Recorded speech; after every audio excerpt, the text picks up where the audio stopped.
মূল্যবান হোক, সেই তো দেবী মায়ের হাতেই তাকে বধ হতে হয়েছিল। শিল্পকর্মের সঙ্গে যুক্ত বহু ছোট বড়, 4 বছর বয়স থেকে ছবি আঁকার সঙ্গে যুক্ত। আগে স্টুডিওর বয়স 32 বছর।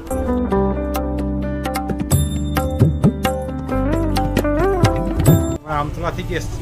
আচ্ছা, বিশ্বকর্মা ঠাকুরের হাতে। হাতের কাজ হচ্ছে অতি অনবদ্য এবং প্রতিটা কাজ সূক্ষ্ম, অতি সূক্ষ্ম। আবার একটা নতুন দিন, আবার একটা নতুন উপস্থাপনা নিয়ে আমি উদ্দীপন তোমাদের সামনে উপস্থিত হয়েছি। কেমন আছো তোমরা সবাই? আশা করি তোমরা সবাই ভালো আছো। আজকের ভিডিওটা একটু অন্য রকমের ভিডিও। আজ হচ্ছে 27শে আগস্ট, রবিবার। আমরা হচ্ছি বাঙালি। বাঙালি হচ্ছে উৎসব প্রিয়, ভোজন রসিক এবং ভ্রমণ পিপাসু। উৎসব প্রিয় কেন? এই কারণেই, কারণ বাঙালির 12 মাসে 13 পার্বণ। তার মধ্যে বাঙালির শ্রেষ্ঠ উৎসব হচ্ছে কার্তিক মাসের দুর্গা পুজো, দেবী মায়ের আরাধনা। এই দেবী মায়ের আরাধনাতে কিন্তু জাতি, ধর্ম, বর্ণ নির্বিশেষে প্রত্যেক মানুষই কিন্তু আনন্দে, উৎসবে কিন্তু মেতে ওঠে। আর মাত্র 54 দিনের অপেক্ষা। আজ তোমাদেরকে নিয়ে যাব মৃৎশিল্পী প্রশান্ত পালের পালঘরে, যিনি কিন্তু বিগত কয়েক বছরে তার হাতের তৈরি সুন্দর সুন্দর প্রতিমা সবার নজর কেড়েছে, মন তো জয় করেছেই। তারই পালঘরে, তার পালঘরটি কোথায় এবং কীভাবে যেতে হয় সম্পূর্ণ তথ্য দেব। চলো, ভিডিওটা কিন্তু স্কিপ না করে দেখতে থাকো। মৃৎশিল্পী শ্রী প্রশান্ত পালের স্টুডিওতে আসতে হলে তোমাদের কিন্তু এই কবি নজরুল এই মেট্রো স্টেশনে নামতে হবে। গেট নাম্বার 2 থেকে তোমাদের বেরোলে ইজি হবে। আর ল্যান্ডমার্ক হিসেবে আরেকটা মনে রাখতে পারো, একটি এটিএম আছে এলাহাবাদ ব্যাংকের। ঠিক চারপাশের পরিবেশটা এইরকম।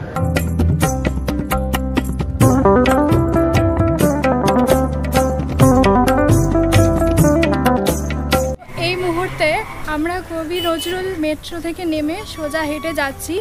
হেঁটে এখানে গুগল ম্যাপে 11 মিনিট দেখাচ্ছে। এই যে আজকের গাইড।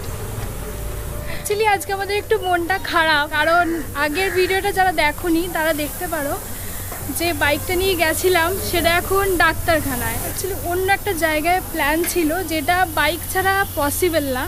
যাওয়া যাবে ট্রেনে করে, বাট টাইম সাপেক্ষ।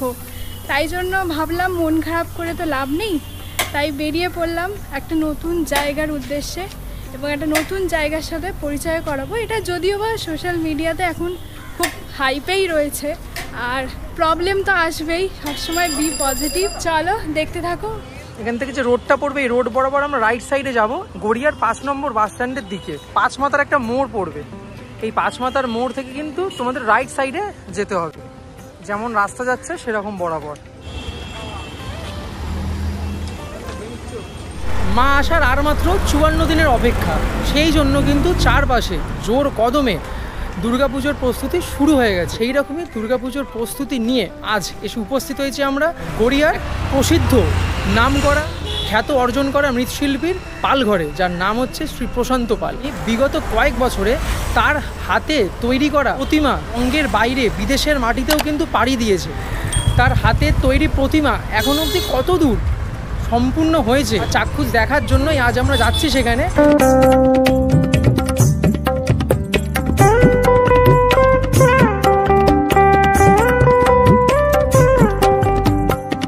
ফার্স্টে কিন্তু ঢুকতেই ডান হাতে কিন্তু অনবদ্য শিল্পকীর্তি তোমাদের নজর কাটবে, যেহেতু সামনে গণেশ পুজো আসছে।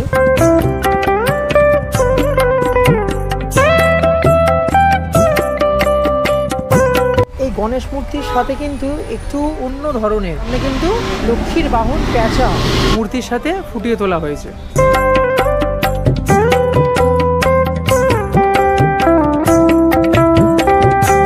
এইখানে কিন্তু একটা ঠিক 1 ছালা বিশিষ্ট সাবেকি আনার দেবী মায়ের একটা মূর্তি, ছোট্ট মূর্তি বেশ। মাত্র 54 দিন বাকি, তাই জন্য তো প্রস্তুতি পর্ব একদম বলতে গেলে প্রায় অন্তিম লগ্নে পৌঁছেই গেছে। এগুলো কিন্তু প্রত্যেকটাই অর্ডারে, এবং প্রত্যেকটার গায়ে কিন্তু অর্ডার কোথা থেকে নেওয়া হয়েছে তা কিন্তু লেখা আছে। এটা কিন্তু গ্রিন ভিউ থেকে অর্ডার নেওয়া হয়েছে, সেটা কিন্তু এখানে লেখা আছে।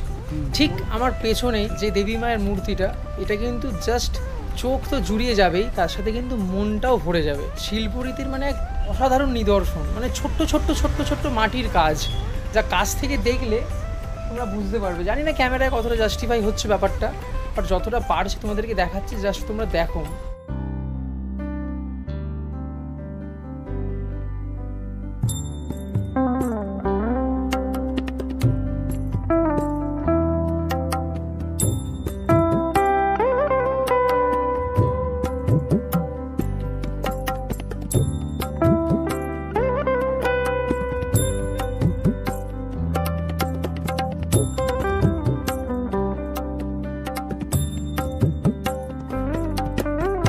মানে চারপাশে এত প্রতিমা, আর কোন প্রতিমা ছেড়ে কোন প্রতিমাকে দেখবো সেটা সত্যি গুলিয়ে ফেলছি নিজে। একটা প্রতিমা এক এক রকম, এক একটা প্রতিমায় এক এক রকম শিল্প এবং আধুনিকতা এবং সাবেকিয়ানার ছোঁয়া সব মিলিয়ে কিন্তু এক একটা প্রতিমার রূপ দিয়েছেন মৃৎশিল্পী শ্রী প্রশান্ত পাল। উনি আসছেন কিছুক্ষণ বাদে, তো ওনার সাথে তো কথা বলবোই, তার আগে দেখে নি চারপাশটা।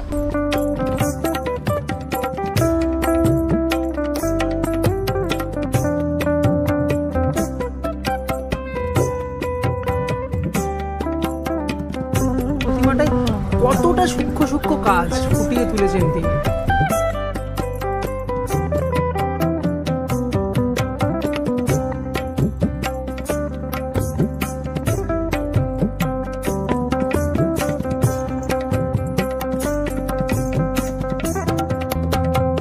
কালার করা হয়েছে, এর ওপর কিন্তু অরিজিনাল রংটা, মানে যে রংটা হবে এক এক জায়গায় এক একজনের মানুষের দাবি অনুযায়ী যা রং থাকে সেই অনুযায়ী কিন্তু কালার করা হয়।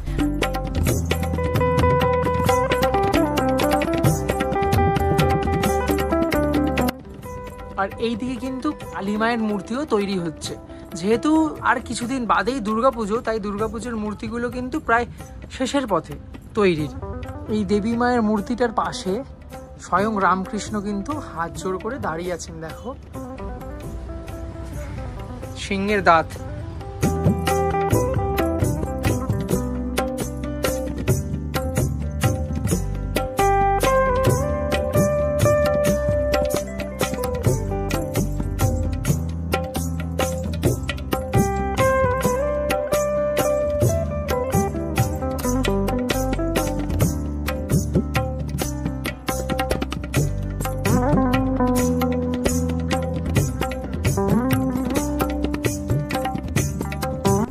পেছন দিকে তো অজস্র দেবীমার মূর্তি, ঠিক তার অপোজিটে কিন্তু একটা স্টোর রুম মতো ছোট এখানে করা আছে, যেখানে কিন্তু খড় এবং দেবীমার তৈরির কিন্তু মাটি এখানে কিন্তু রাখা আছে।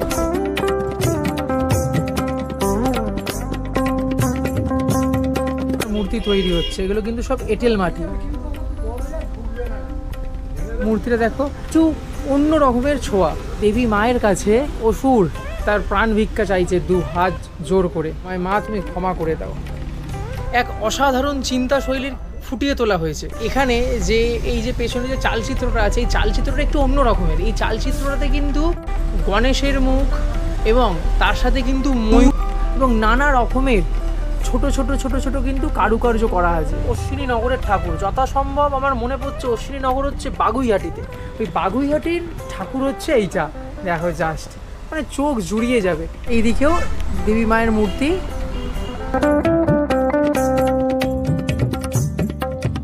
এটা আট বাংলা সাজে কিন্তু এই দেবী মাকে সাজানো হবে।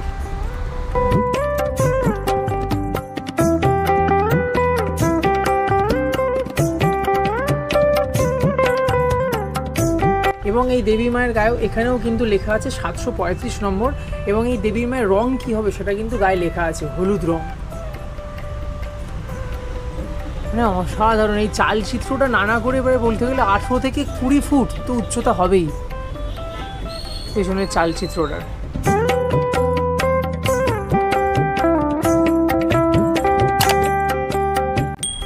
এইখানে একটা দেবীমার মূর্তি, এই পাশে একটা দেবীমার মূর্তি, বাট এই দেবীমার মূর্তির দুটোর মধ্যে তফাৎ কোথায়? তফাৎ কিন্তু ভালো মতো চোখে পড়ছে এই অসুরে।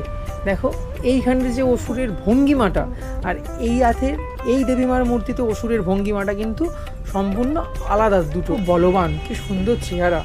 অসুর যে নাম তা তো তার চরিত্রে ফুটেই উঠেছে, কিন্তু এখন তো সে চরিত্র আমরা দেখতে পাবো না। শারীরিক দিক থেকে আমাদেরকে ফুটিয়ে তোলা হচ্ছে যে অসুরের শারীরিক চরিত্র এবং অসুর কতটা বলবান ছিল। যতই অসুর বলবান হোক, সেই তো দেবী মায়ের হাতেই তাকে বধ হতে হয়েছিল। কোনো অশুভ শক্তি কিন্তু দীর্ঘস্থায়ী হয় না। মুহূর্তে পেয়েছি দাদাকে। দাদা এখন যেহেতু আর মাত্র 54 দিন বাকি, তাই জন্য দাদা কিন্তু এই মুহূর্তে প্রচুর ব্যস্ত। চারপাশে এত ঠাকুর, এত প্রতিমা, দাদা কোনটা ছেড়ে কোনটাকে দেখবে। তার অল্প একটু সময়ের জন্য দাদাকে পেয়েছি। দাদার কাছ থেকে এই শিল্পরীতি, তার এই চিন্তাভাবনা, এই ভাবনা ধারারে একটু শুনে নিই। নমস্কার দাদা তোমাকে। কেমন আছো তুমি আগে বলো? চলছে ভালোই। তো গত বছরের তুলনায় এই বছরে কেমন তোমার কাজকর্ম চলছে সেটা আগে বলো ফার্স্ট অফ অল। গত বছর তুলনায় অর্ডারের বছর একটু বেড়েছে, একটু 2-4টে ঠাকুর বেড়েছে। গতবার আমাদের ওই 62-63টা মতো হয়েছে, এবার প্রায় 70-এর উপর। কোন অবধি ঠাকুরের কাজ কত দূর এগিয়েছে? এখন রঙের কাজ চলছে কিছু, ওই পারে আছে মাটির কাজ হচ্ছে, সব রকমই আছে। বৃষ্টি কম কোথায়, এখনো বৃষ্টির প্রচুর বাকি। যা গরম দিচ্ছে তো বৃষ্টি হবেই। এখন বৃষ্টির হলে প্রচুর বৃষ্টি বাকি। খুব বৃষ্টি হলে একটু মুশকিল হয়ে যায়। বৃষ্টি তো মুশকিল নয়, মাটির কাজ তো সবই তো মাটি। বাড়ি কোথায়? এখানেই? হ্যাঁ, আমি গড়িয়ারে ছিলাম। এই মুহূর্তে কতজন কর্মচারী আছে? 22-23 জন আছে। 22-23 জন কর্মচারী আছে। তারা মানে সারা বছরই তো ঠাকুর তৈরি, সব ঠাকুরই তৈরি করে? সারা বছর। আচ্ছা, তো এখানের এই বছরে সর্বশ্রেষ্ঠ ঠাকুর তোমার চোখে কোনটা? এই রোতে যে কটা আছে সবকটাই ভালো ঠাকুর। সব থেকে দূরে কোন ঠাকুরটা যাচ্ছে? নৈহাটি যাচ্ছে বড় ঠাকুরটা। এই সামনে যে বড় ঠাকুরটা তোমরা দেখতে পাচ্ছ, এই ঠাকুরটা নৈহাটিতে যাচ্ছে। এইখানে কাছাকাছির মধ্যে একদম কাছাকাছি ঠাকুর কোথায় যাচ্ছে? কাছাকাছি আমাদের গড়িয়ার আছে, দক্ষিণের আছে, বারুইপুরের আছে, সব জায়গায় আছে। আচ্ছা আচ্ছা, তোমরা দক্ষিণেশ্বর বড়নগর ওইদিকে ঠাকুর পাঠাও তো নিশ্চয়ই? হ্যাঁ, বালি উত্তরপাড়ায় একটা আছে। বালি উত্তরপাড়ায় যায়, বা বালি উত্তরপাড়া কাছেই আমার বাড়ি থেকে। তোমার কাছে এই দুর্গাপুজো মানে কেমন? এই দুর্গাপুজো তুমি কেমনভাবে কাটাও? আর তোমার কাছে এই দুর্গাপুজো মানে কেমন? দেখো, আমাদের বাঙালিদের কাছে সর্বশ্রেষ্ঠ উৎসব হচ্ছে দুর্গাপুজো, আর তোমার কাছে দুর্গাপুজোটা অবভিয়াসলি একটু আলাদা ধরনের, দেখেই মনে হচ্ছে। তুমি কেমনভাবে কাটাও এবং কেমন লাগে তোমার এই দুর্গাপুজোর ভাবনাটা একটু যদি বলো আমার দর্শক বন্ধু। আমাদের পুজো আসার 3 মাস আগের থেকে পুজো শুরু হয়ে যায়, মানে বলতে পারে এখন আমাদের পুজো চলছে। যখন সব চলে যাবে তখন মন খারাপ হয়ে যাবে, সব তো বেরিয়ে যাবে, আবার নতুন করে নতুন সৃষ্টি হবে। কিন্তু পুজো আসার আগেটাই আমাদের খুব ভালো লাগে। কর্মব্যস্ততায় মানে মেতে উঠি, কাজ থাকে সারাক্ষণ, সকাল থেকে রাত পর্যন্ত কাজেই মেতে থাকে। এই সময় একটা আলাদা উদ্দীপনা কাজ করে পুজোর সময়। এগুলো বাজারে যেসব আলাদা গয়নাগুলো কিনতে পাওয়া যায় না, পেরেক ঠুকে লাগিয়ে দেওয়া হয়, সেগুলোকেই আমি বসে বসে অক্সিজেনে মাটিতে ট্রান্সফার করেছি। যে মাথার যে মুকুটটা ওই ঠাকুরের, ওটা কি করে বানিয়েছে? ওটা কি মাটিরই? ওটা মাটির? ওই ঠাকুরটাকে কি বলে? কোন রকম বিশেষ নাম তো আছে? এটা থিমের ঠাকুর। মোটামুটি এই মৃৎশিল্পে যে পালঘর পুরো ফাঁকাই থাকে, দেন তুমি ওই সময়টায় কি করো? 5টা দিন, ষষ্ঠীর দিন কাজ শেষ হয়, তারপরে মোটামুটি ঘুমাতে হয়। অষ্টমীর থেকে আমার পুজো শুরু হয়, আবার দশমীর থেকে কালী পুজোর কাজ শুরু হয়। দশমীর থেকে কালী পুজোর কাজ শুরু। তো তোমার কবে থেকে করছো তুমি এই লাইনে? কবে থেকে? শিল্পকর্মের সঙ্গে যুক্ত বহু ছোট বড়, 4 বছর বয়স থেকে ছবি আঁকার সঙ্গে যুক্ত। আগে ছবি আঁকতাম। আচ্ছা। আর আমাদের স্টুডিওর বয়স 32 বছর। বাবা স্টুডিও ছিলেন, বাবা মারা গেছেন 4 বছর। আচ্ছা, এখন 4 বছর ধরে আমি। 4 বছর ধরে তুমি সামলাচ্ছ। তুমি এমনি কত ক্লাস অবধি পড়াশোনা করেছো? আমার গ্র্যাজুয়েশন কমপ্লিট। গ্র্যাজুয়েশন কোন কলেজে পড়তে? আমার কেকে দাস কলেজ ছিল। কেকে দাস কলেজ ছিল। শুনলে দাদার সাথে একটু বক্তব্য বা কথোপকথন। এটা 765 এবং এর গায়ে লেখাও আছে এটা আমন্ত্রণী এলাকা থেকে কিন্তু এই দুর্গা প্রতিমাটার অর্ডার করা হয়েছে। এটা হচ্ছে যে প্রশান্ত পালের মৃৎশিল্পী ঘর, ঠিক তার অপোজিটে এরকম একটা পার্কের মতো ছোট জায়গা পড়বে। এখানেও কিন্তু দুর্গাপুজো হয় এবং এখানে কিন্তু তিনি ঠাকুর তৈরি করেন। এখানে কিন্তু তৈরি হয়ে যাওয়ার পর মূর্তিকে গিয়ে কিন্তু তিনি পেছনে ওখানে কিন্তু রেখে আসেন। দেখো ডান দিকে এখানে দেখো মাটি, এখান থেকে কিন্তু মাটিকে ভালোভাবে পিসাই করে নিয়ে মাটিটা দিয়ে কিন্তু ঠাকুর তৈরি করা যাবে, কিন্তু একদম কাঁচা, মানে জাস্ট লাগানো হচ্ছে। এখানে দেখো এই খড় বাঁধা হয়েছে, এটা গণেশের মূর্তি হবে। এই খড়ের ওপরে কিন্তু এখানে মাটি লেপন করা হবে। তো সদ্য জাস্ট মাটি লেপন করা হয়েছে, তাই জন্য কিন্তু এখনো পুরো কমপ্লিটলি ভেজা আছে।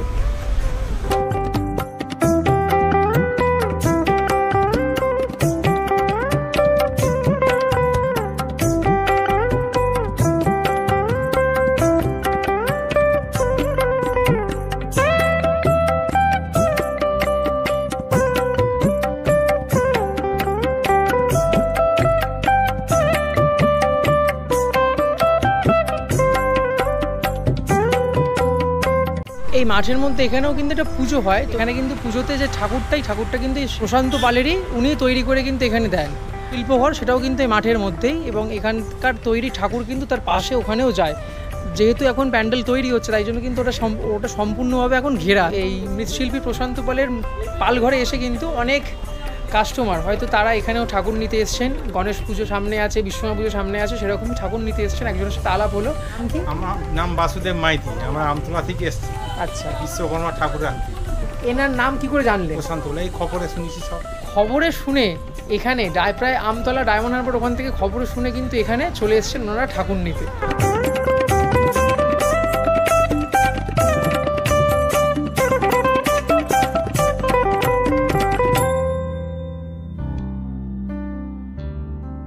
ময়ূরের পেখম, এটা ময়ূরের পেখম। এই যে এই পেখমগুলো এটাই তৈরি করে রাখা হয়েছে।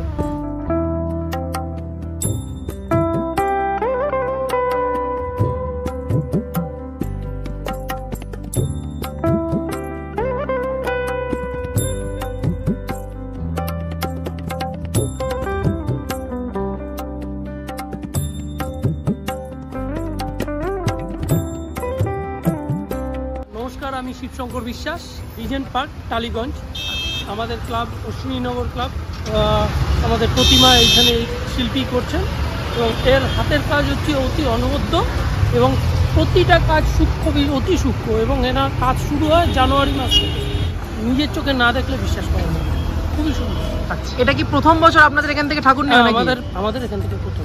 এখানে পরিচিতটা কি করে হলো? আলাদা বলতে গেলে কি, আমাদেরই এক বন্ধু, ওর খুবই কাছের মানুষ, মানিক সেন ওরফে পচা, ওই হচ্ছে এই ঠাকুরটাকে ডোনেট করছে, একজন প্রমোটার এবং আমাদের এই পাড়ারই বাসিন্দা। মানে আমি খুব খুশি যে আমরা অশ্বিনীনগরের তরফ থেকে বলছি যে সবাই আসুন, আমাদের পুজোটা এবছর দেখে যান। আগামী দিনগুলো আপনাদের সবার ভালো কাটুক। নমস্কার। এই ছিল আজকে মৃৎশিল্পী শ্রী প্রশান্ত পালের তার হাতের শিল্পরীতির একটা ছোট্ট নিদর্শন বা একটা ছোট্ট উপস্থাপনা তোমাদের কাছে। তো আর পুজোর 54 দিন বাকি, তোমাদের প্রথমেই বললাম, তাই জন্য পুজোর প্রস্তুতির কিন্তু জোর কদমে চলছে। আমাদের কলকাতা তথা উত্তরবঙ্গ তথা দক্ষিণবঙ্গের বিভিন্ন প্রান্তের কিন্তু প্রতিমা এখান থেকে কিন্তু যায়।